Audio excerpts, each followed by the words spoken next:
Divine Grace of Ayachanana Bhaktivedanta Goswami Shila Prabhupada Jai. ISKCON Founder Acharya Shila Prabhupada Jai.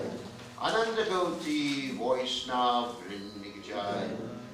Namacharya Shila Vidas Thakur Jai. Prem Se Kaho Shri Krishna Chaitanya Prabhu Nityananda Shri Vedanta Shri Go Bhakta Vrinda Jai.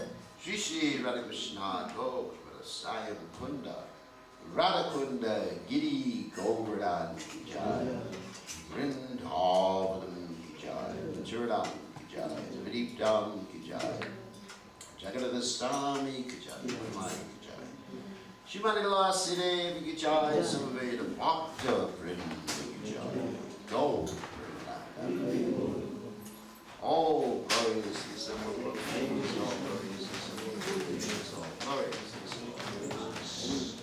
all glories to Shri Guru Goranga Srila Prabhupada Jai.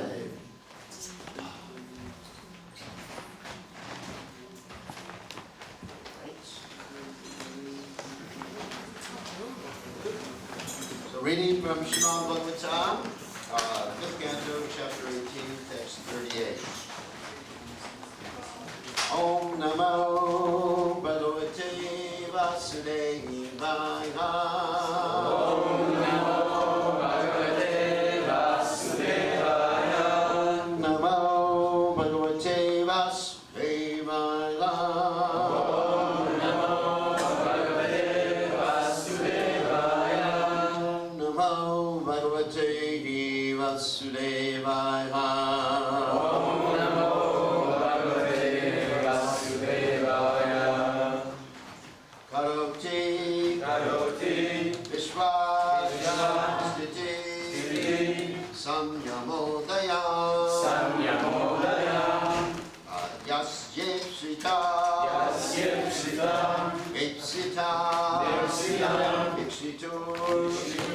Punahai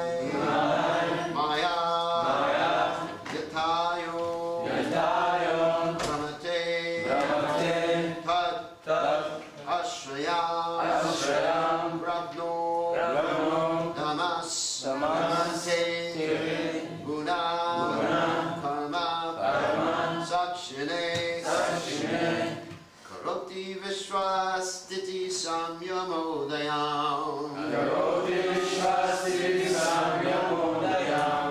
Yasyepsitam Nipsitam Ikshitur Gunahai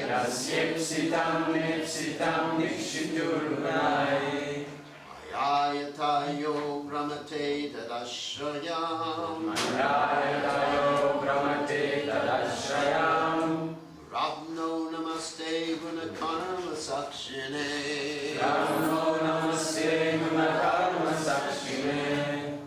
Karoti Vishwastiti Samyamodayam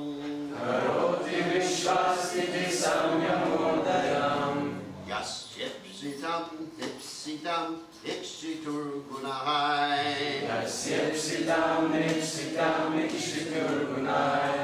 Mayayatayo Brahmate Tadashrayam Ravno Namaste Gunakarma Sakshine Karoti Vishwastiti Samyamodayam Yasyepsitam Nepsitam Ikshitur Gunahai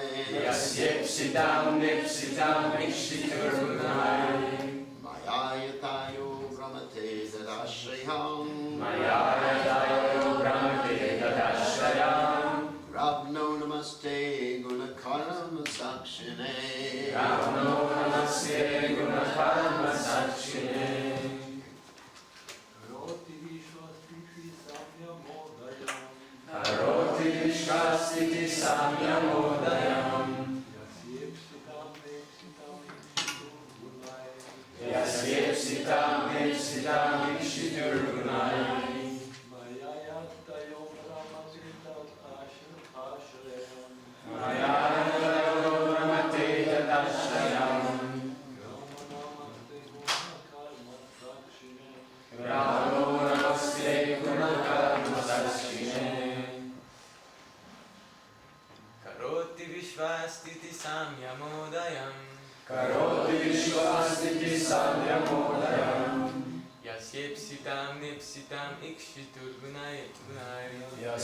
Yasyepsitam Nipsitam Ikshitur Gunai Mayayatayo Brahmate Tadashrayam Ravno Namaste Gunakarma Sakshine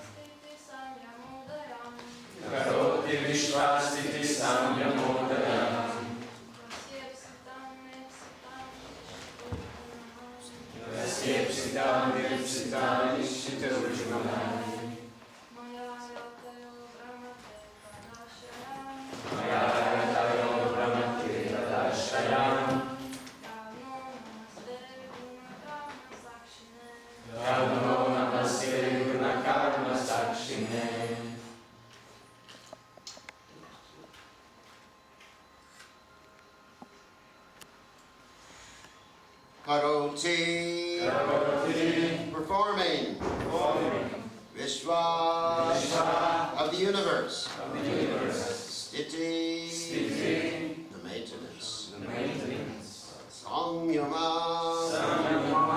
winding up, Udayam, creation, Yasha,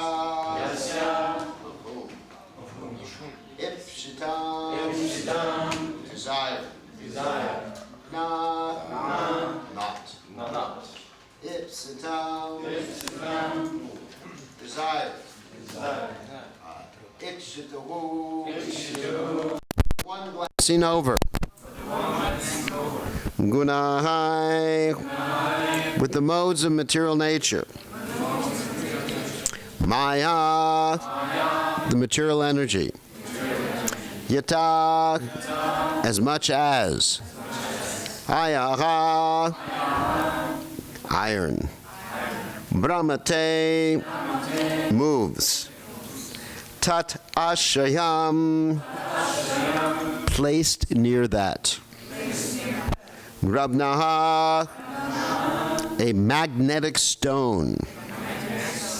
Namaha, my respectful obeisances. Te, unto you. Gunakarma sakshane, the witness of the actions and reactions of material nature. Okay, so translation. O Lord, you do not desire the creation, maintenance, or annihilation of this material world, but you perform these activities for the conditioned souls by your creative energy, exactly as a piece of iron moves under the influence of a lodestone. Lodestone is like a magnetic stone. Inert matter moves when you glance over the total material energy. So, purport by His Divine Grace, A.C. Bhaktivedanta Swami, Srila Prabhupada Ki Jai. Sometimes the question arises why the Supreme Lord has created this material world, which is so full of suffering for the living entities entrapped in it. The answer given herein is that the Supreme Personality of Godhead does not wish to create this material world just to inflict suffering on the living entities. The Supreme Lord creates this world only because the conditioned souls want to enjoy it. The workings of nature are not going on automatically. It is only because the Lord glances over the material energy that it acts in wonderful ways. Just as a lodestone, that's a magnetic stone, causes a piece of iron to move here and there.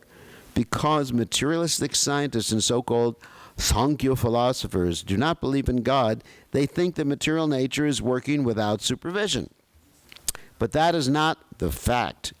In the Chaitanya Charitamrita Adi Lila 6th chapter, texts 18 to 19, the creation of the material world is explained as follows.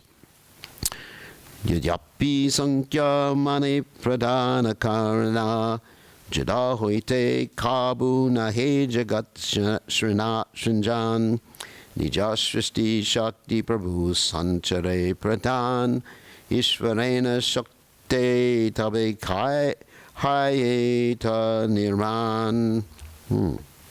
Atheistic Sankhya philosophers think that the total material energy causes the cosmic manifestation, but they are wrong. Dead matter has no moving power, and therefore it cannot act independently.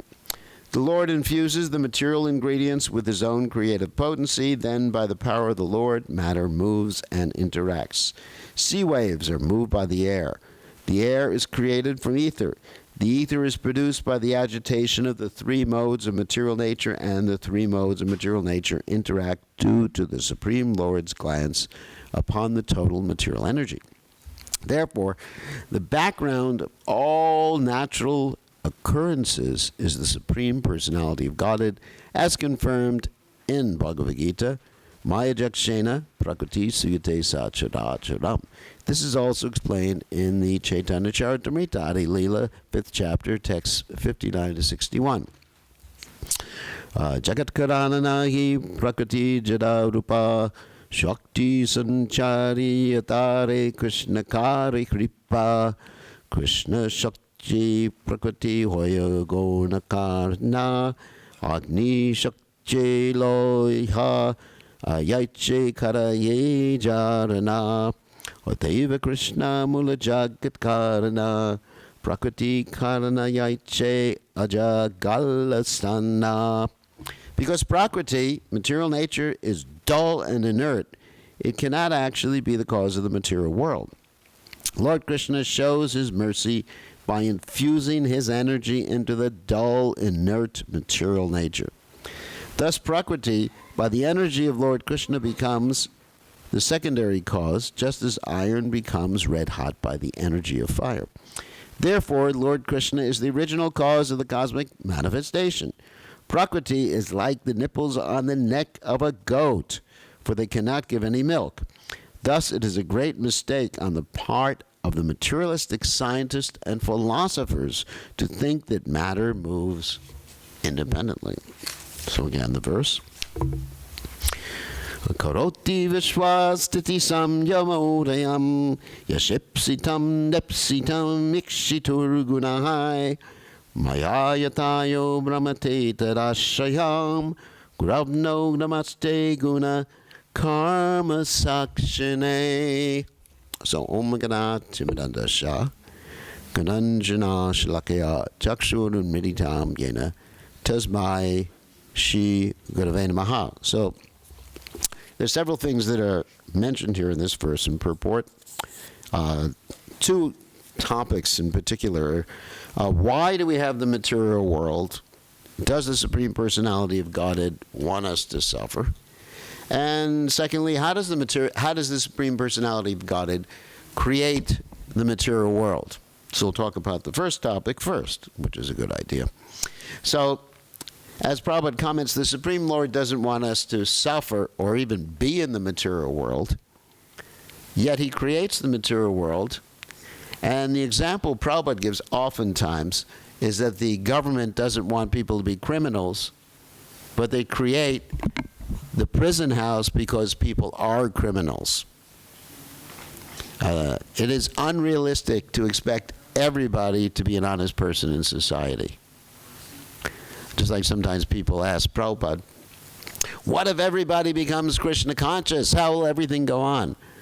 And Prabhupada said, that will never happen. Or sometimes, I don't know if I should mention here, but sometimes it's mentioned, what if everybody becomes or remains a brahmachari? And my answer is that will never happen. Some people, sorry Ananta. I knew I was going to have to apologize after that point. How will the material world go on? How will there be children? Everything will stop. Of course, one time Prabhupada said, let the material world come to an end. If everybody became a brahmachari, the material world would come to an end, especially if all the animals became brahmacharis. That would be remarkable. I was actually looking at one video of a fish that was trying to attract a fishwife, or a female fish, because fish don't get married. And the fish was spending a whole week making an elaborate design. You saw that? It was very interesting. It was a video someone sent to me on Facebook.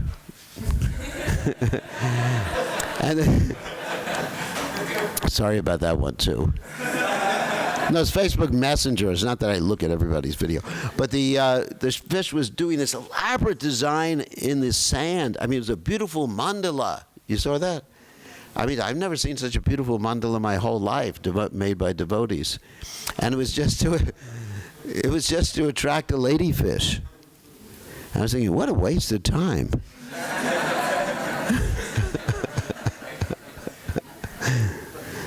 There's a Hare Krishna. But people spend, anyway, that's another issue. It has nothing to do with class, sorry. So there's unrealistic to expect everybody utilizing their free will to be a devotee of Krishna. It's unrealistic.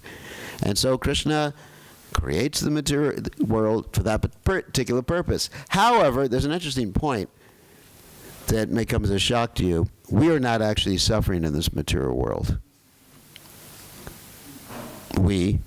The soul is not suffering, but because of your attachment, you're experiencing suffering. The soul is never touched by matter. It is something like, and I often use this example, like virtual reality, or even watching a movie. You watch a movie, especially you ladies, and you start crying, right? You start crying, you're suffering so much because Romeo happened to kill himself and Juliet happened to kill herself. Romeo and Juliet. Or a modern version is this West Side Story. Anyone seen that movie? No. And you crying. That's called vicarious either enjoyment or suffering. That's interesting. the word vicarious. Vicarious means we see someone else suffering or enjoying, and we sort of suffer and enjoy by illusion, thinking, identifying with them. It's a fancy word, vicarious. Or, you men, you'll watch, no romance for men. They're more practical. Or you'll watch a football game, and you'll see, someone slugging someone else, and then you'll experience that in your own body, isn't it? Like sometimes I'm in the airport, and I walk by, they have sports bars in the airport. I don't drink, but I walk by the sports bar, and I see that people watching the sports. Whoa!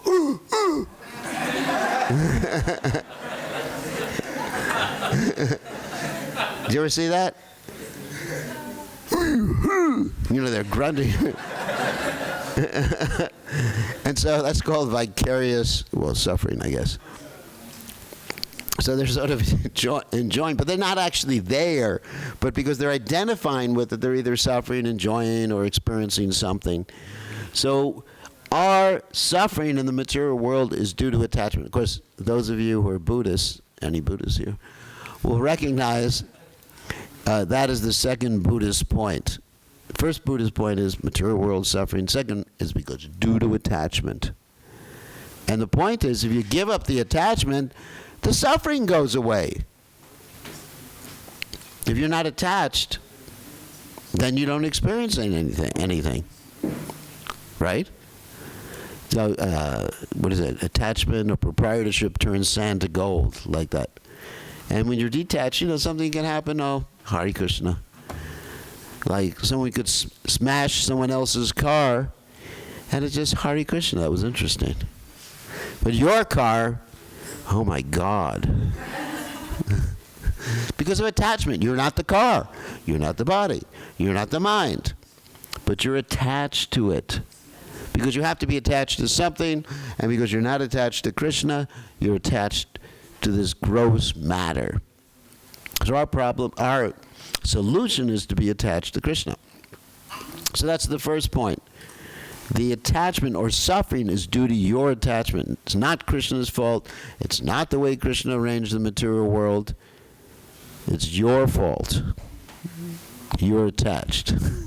And the solution is, not according to the Buddhists, that you just give up attachment. It's impossible to give up attachment. But you become attached.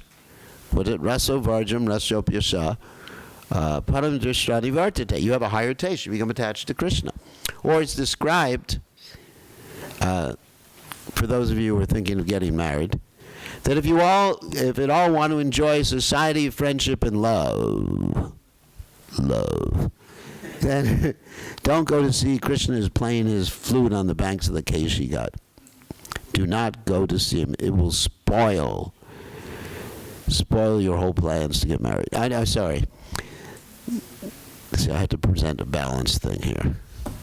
So anyway, it'll spoil your romance in this material world, because you'll see Krishna. I always give this story, tell this story about how this man was very attached to his girlfriend, and looking at her eyes, and then he was shown by Ramanujacharya the eyes of the deity, and he fell in love with the deity. So don't go to see Panchatattva.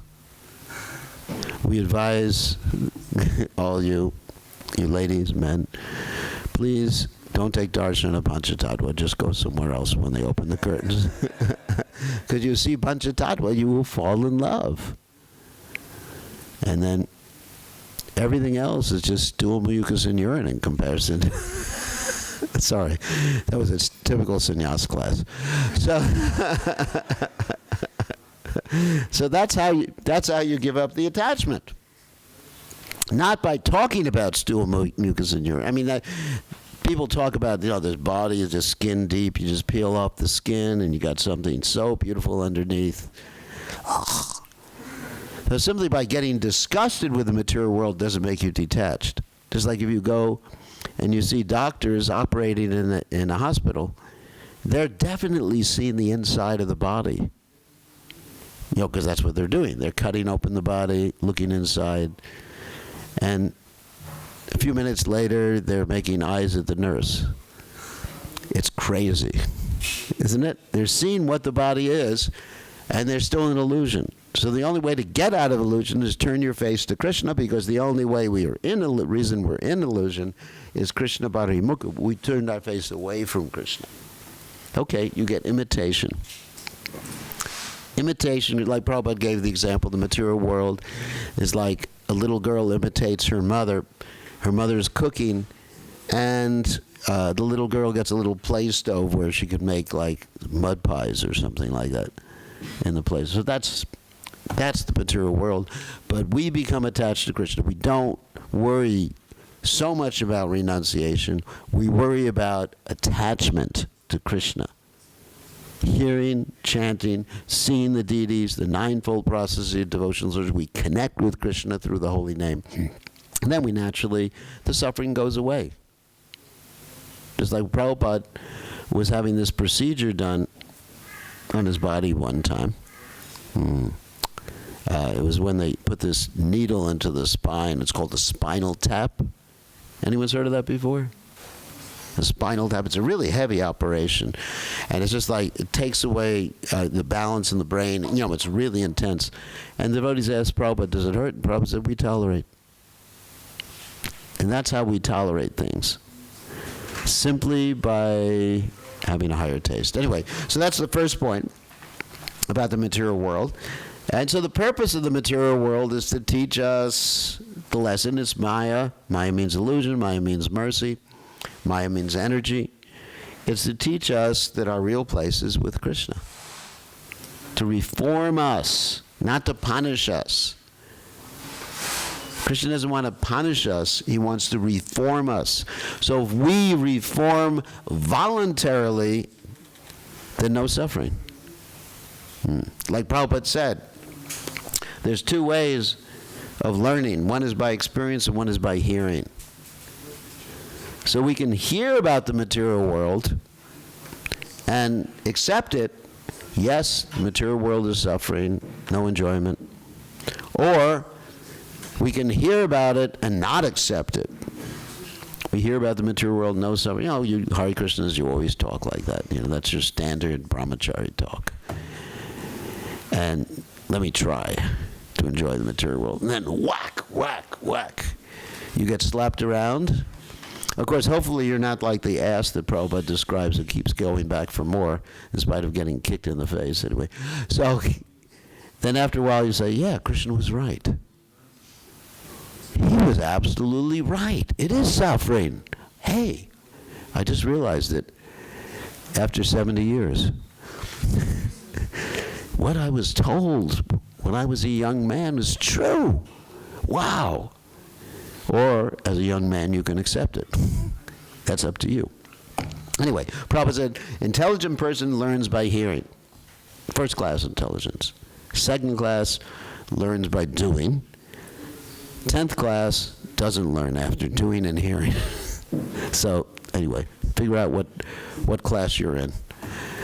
So, anyway, so that's the material world. So another point here is how Krishna creates the material world, which is quite interesting. The material energy, at the time when it's not manifest, is in a state called the pradhana. Pradhana means the unmanifest stage of the three modes of material nature. It's something like a lump of clay. I don't know if any of you remember when you were young, some of you might have done this. You play with clay. Anyone's ever played with clay when they were young? No? Clay, you know, it's like flexible stuff. You can make little men and little ladies out of it, and spaceships and everything. So the clay comes as just like one lump. And it's not going to, by itself, it's not going to form anything. I've never seen has anyone seen a piece of clay automatically form itself? No. That's like the scientist's theory that the material energy, by chance, will form itself. I mean, you hear about this. I studied this in the university. That by chance everything happens. That the first living cell was created, and they even had this this one thing talking about probability, that if enough monkeys type away at typewriters for enough time, they will type up the whole works of William Shakespeare. Does anyone ever study that in university? Anyway, it's funny. Probability, probability. But actually, my godbrother Sadaputta Prabhu has analyzed this whole thing using something called information theory, and whether it is practical or possible that even an amino acid, which is the building blocks of life, not even life itself, formed itself by chance, and using scientific notation, which you probably don't know about, it was like 10 to like some incredible negative number. In other words, impossible over the space of the whole universe. Impossible. So we're talking about scientists who believe in something that's impossible. Evolution. Evolution, I mean, it's unbelievable that people would believe in evolution, because scientifically, mathematically, it's impossible. So anyway, getting back to the clay example. So the clay does not do anything by itself. It just sits there. It's not you come back the next day. I mean, it's not like you see these children's films. Did anyone see these children's films where the toys become alive or something like that? You seen that? At night you go to sleep and all your toys, like... You seen those things? Some of you have seen them. I used to see them when I was young, before I became a devotee. So... I was in a plane once. They played a movie called Toy Story. That was after I became a devotee. And I looked at it. Didn't listen to the sound. But I looked at it and I saw all these toys moving by themselves. But it doesn't happen. Toys don't move by themselves. Clay doesn't form. Even they have this type of animation called claymation. Claymation, where they have the clay. People make these clay figures and they take one picture of it, then move it a little bit, take another picture, and then you see the movie, and it appears like the clay is moving and becoming a character. I think Dumbo or something, some Dumby or something like Gumby. No one's seen that? Gumby, I think that was the name. So, but it doesn't move by itself. There's some person who's moving it. So that's our experience in this world. Matter doesn't, the harmonium doesn't play itself. Of course, they have pianos to play themselves. Did you know that? In the old time, they had these player pianos, but there was someone who programmed it beforehand and turned it on. But this harmonium, I say, harmonium, play yourself. Come on. I can wait for 10 billion years, but the harmonium is not going to play a song. So the material energy, the pradhana is like that. It doesn't do anything. But Krishna, the word is ikshita, or aikshita is also another way of expressing that. Krishna looks at the material creation, and he glances at it, and it starts moving. And Krishna's glance, incidentally, is us. Because we're talking about Krishna in the form of the Vishnu. During the time of the dissolution, we're all inside the body of the Mahavishnu, all scrunched up. It's like unconscious, so you don't have to worry about it. It's not that unpleasant. It's just like unconsciousness. And then he looks at the material creation, at this lump of pradhana clay, and that glance implants the living entities within the creation. That glance is also called Shambhu. That's from the Brahma Samhita, for those of you who study the Brahma Samhita. And we're within that glance, because Shambhu, through Lord Shiva, we become implanted or impregnated within the womb of the material nature. And then the clay begins to take shape of the pradhana, and things happen. And the planets happen, and all that other stuff happens. And finally, Lord Brahma, in each and every universe, Lord Brahma is there along with Lord Vishnu, who Lord Brahma comes out of the navel of Lord Vishnu.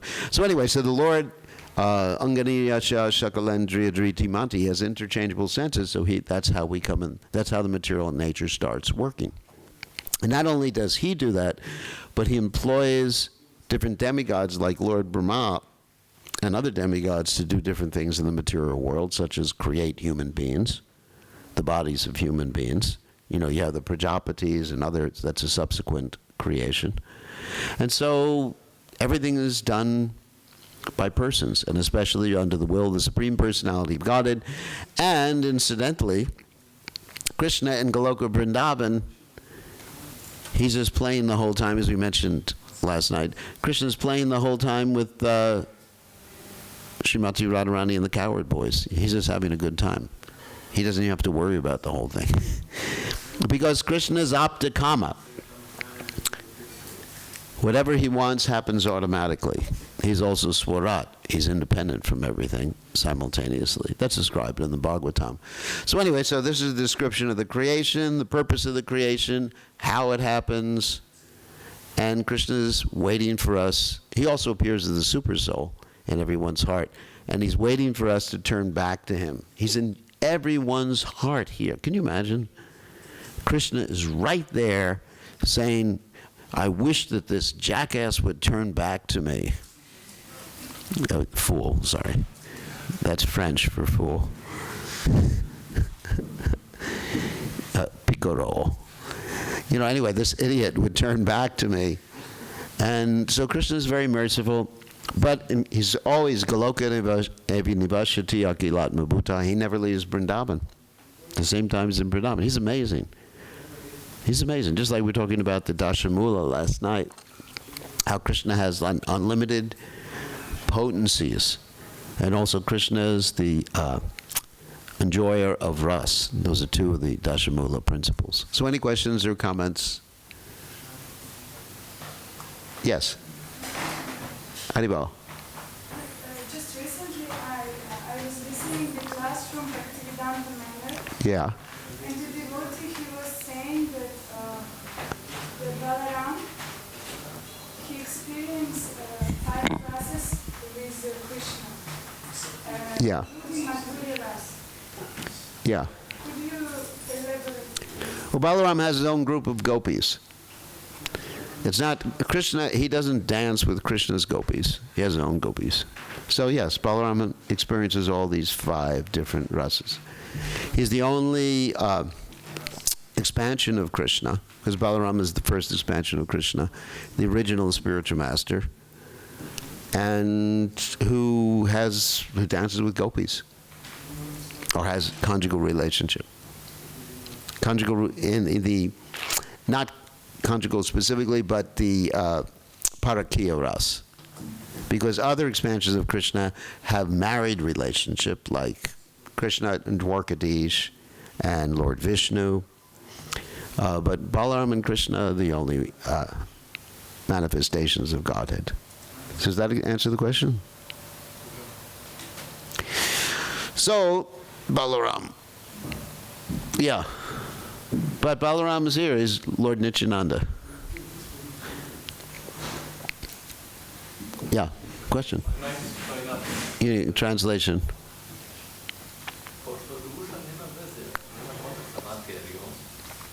Soul doesn't have contact matter. Soul, Jiva don't have any connect for matter. Not really. The connection is the attachment.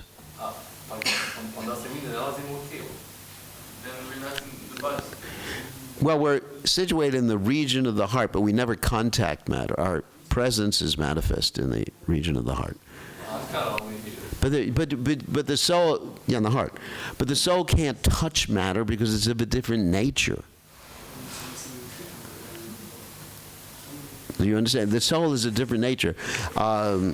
Vishnu Shakti Para Praktya Chetat Yakya Tatapara Vidya Karma Sanganya Tritira Shakti Oshite. It says Kshetrak Yakya Tatapara, that the soul is also transcendental, the marginal energy, the knower of the body, Kshetrak Yakya. So we're not actually touching matter, because it's not our nature to touch matter.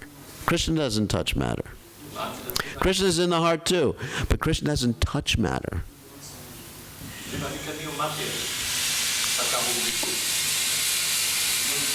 It's an illusion. Illusion means it exists. Yes, the material world does exist.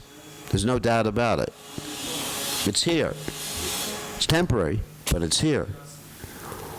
But we do not touch this illusion. We do not touch this matter except through attachment. That's our connection with matter.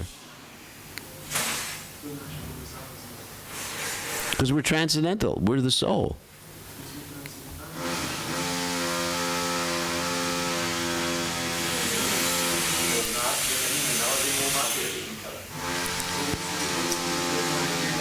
There's some verse like a Sango Purusha, anyway, whatever, I forget the exact Sanskrit, that the soul is not associated with matter, but it's attached to the matter, yeah.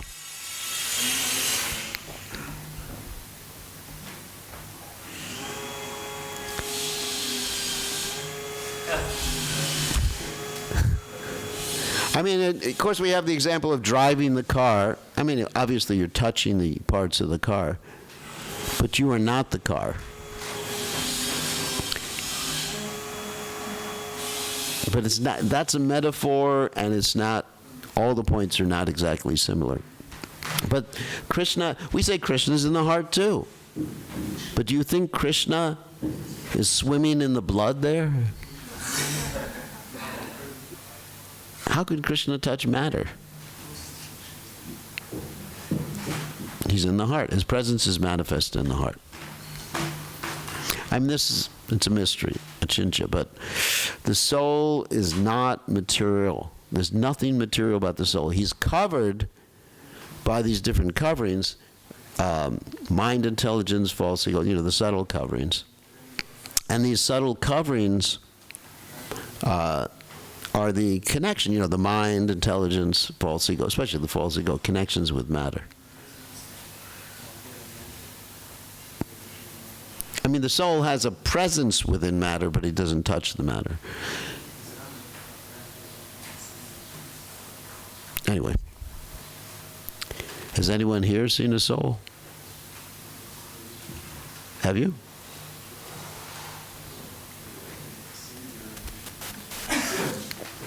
You've seen a soul? Where?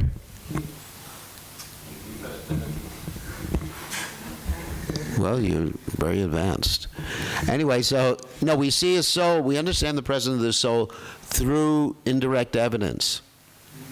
Like through the point that I have consciousness, you understand that I have a soul. But you don't see do you see my soul? What is it doing? I don't understand. Something happened, I don't have. Yeah, we know. I mean, just like... I have an observation, I don't understand too much. Oh, I understand. Okay. Just like Descartes said, I think, therefore I am. Cogito, ergo sum. Anyone's heard that before? No. Cogito, ergo sum. There, I think, or I'm conscious, I'm cognizant. It's more like cognizant than thinking, but I'm cognizant, therefore I am. Point to the soul.